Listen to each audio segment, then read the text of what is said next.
चलिए देखते हैं हम लोग। तो हम लोग देख रहे हैं कंपैरिजन किसमें, between traditional payment versus electronic, मतलब ट्रेडिशनल पेमेंट और इलेक्ट्रॉनिक पेमेंट सिस्टम के बीच में अंतर। तो ट्रेडिशनल पेमेंट फिजिकल इंस्ट्रूमेंट से होता है, मतलब फिजिकली उसका आदान प्रदान होता है, जैसे कैश हो गया, चेक हो गया, डिमांड ड्राफ्ट हो गया, ठीक है। इलेक्ट्रॉनिक पेमेंट में डिजिटली होता है थ्रू इंटरनेट बेस्ड सिस्टम, जैसे cards, UPI, net banking, wallets. देखिए तो मेन डिफरेंस टेबल में mode of payment, cash traditional में cash, cheque, demand draft, DD जिसको बोलते हैं हम लोग, वो आ गया। और इलेक्ट्रॉनिक वाले में credit card, debit card, UPI, net banking, wallets, ठीक है। यहाँ वॉलेट्स मतलब ऑनलाइन वॉलेट्स है ना, ऑनलाइन लिख लीजिएगा, ऑनलाइन छूट गया है, ऑनलाइन लिख लीजिएगा, ठीक है। वॉलेट्स नहीं, ऑनलाइन वहाँ पे होना चाहिए, तब प्रॉपर वो लिखाएगा। नेचर क्या है इसका, फिजिकल एंड पेपर बेस्ड है। कागज पैसा भी देते तो वो तो कागज वाला है ना, ठीक है। तो पेपर फिजिकल है और पेपर बेस्ड है। और इधर डिजिटल एंड पेपर लेस है, ऑनलाइन कर रहे हैं हम लोग ज़्यादातर। स्पीड, ये ट्रेडिशनल स्लो है और टाइम कंज्यूमिंग है, जैसे पर्स से पैसा निकालिए, दीजिए, ठीक है।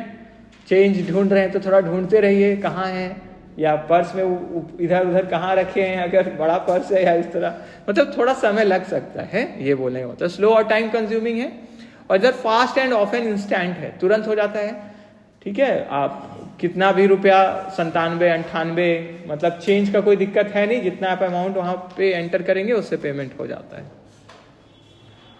ठीक है। और स्पीड ये तो हो गया, या फास्ट और ऑफन इंस्टेंट हो गया। Availability limited to banking hours, मतलब जब तक वो जगह खुला है तभी तक आप पेमेंट करते हैं ना, दुकान जो भी जगह है। और इधर क्या है, 24/7 है, ऑनलाइन है इसीलिए।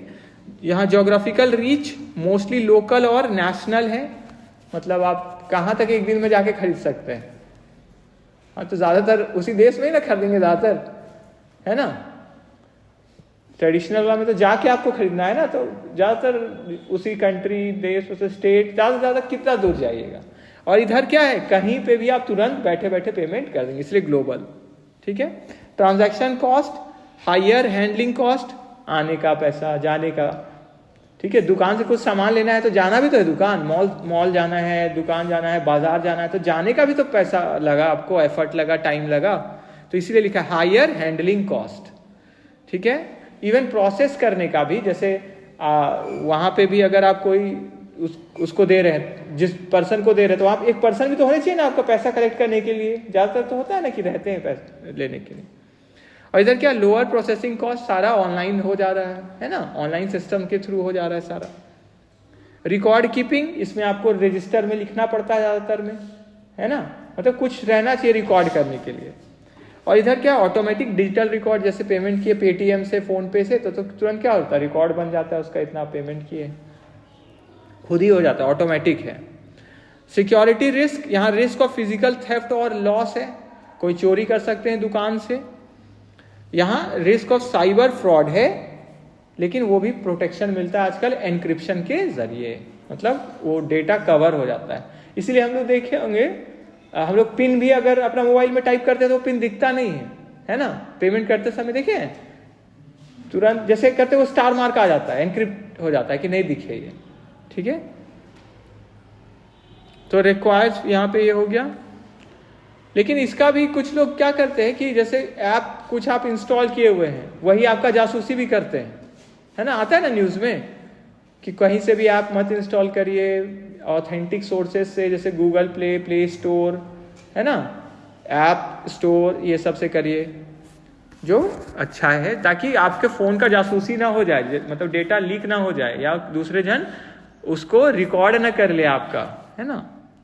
फिर कन्वीनियंस रिक्वायर्स फिजिकल प्रेजेंस, यहाँ पे आपको होना ज़रूरी है, दुकान पे रहना ज़रूरी है, जाके लेना ज़रूरी है। और यहाँ पे कभी भी हो सकता है, कहीं से भी हो सकता है, ठीक है, इलेक्ट्रॉनिक पेमेंट में। ट्रांसपेरेंसी, ये लेस ट्रांसपेरेंट है, ठीक है। लेस ट्रांसपेरेंट मतलब क्या, यहाँ पे बोलना हुआ कि पूरा तरीके से सारा चीज़ हो सकता है क्लियर ना हो, ठीक है। और ये जो इलेक्ट्रॉनिक वाला है वो मोर ट्रांसपेरेंट एंड ट्रेसेबल है, कब हुआ, कितने बजे हुआ, सब रिकॉर्ड हो जाता है ना, फिजिकल में तो पूरा चीज, अगर कैमरा वहां नहीं लगा हुआ है तो कहाँ से रिकॉर्ड होगा? तो कम चांस है कि आपका सारा चीज गतिविधि रिकॉर्ड हुआ हो। लेकिन ऑनलाइन वाला में क्या होता है कि आप किस समय क्या क्लिक किए थे, कितना कब पेमेंट किए, आपका पेमेंट कब रिसीव हुआ, वो सब रिकॉर्ड होते जाता है। ऑनलाइन है ना, डिजिटल। इसमें प्रोसेसिंग मेथड मैनुअल वेरिफिकेशन है, देखना पड़ेगा ट्रेडिशनल में, ठीक है। लोग वहां रहेंगे, हाँ पेमेंट किए हैं, वो बोलेंगे हाँ पेमेंट कर दिए ये जा, ठीक है। इसमें ऑटोमेटेड वेरिफिकेशन है, तुरंत मैसेज आ जाता है पेमेंट हो गया, बाकी चीज हो गया। एनवायरमेंटल इम्पैक्ट, क्या इसका असर पड़ता है? इसमें पेपर यूज करते हैं, और इधर eco friendly and paperless है, ठीक है, क्योंकि ऑनलाइन हो जा रहा है डिजिटल वे में। सीधा बैठिए, सीधा नींद आ जाएगा नहीं तो, ठीक है। लास्ट में है फिर ट्रेडिशनल पेमेंट्स, क्या है? फिजिकल है और मैनुअल है।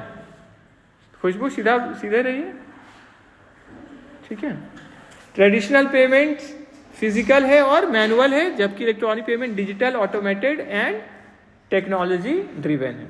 कंक्लूजन में देखिए, इलेक्ट्रॉनिक पेमेंट फास्टर, सेफर और ज़्यादा कन्वीनियंट ट्रांजैक्शंस प्रोवाइड करता है traditional paper based payment method से, ठीक है। तो ये हम लोग देख लिए इलेक्ट्रॉनिक पेमेंट सिस्टम और ट्रेडिशनल का डिफरेंसेस।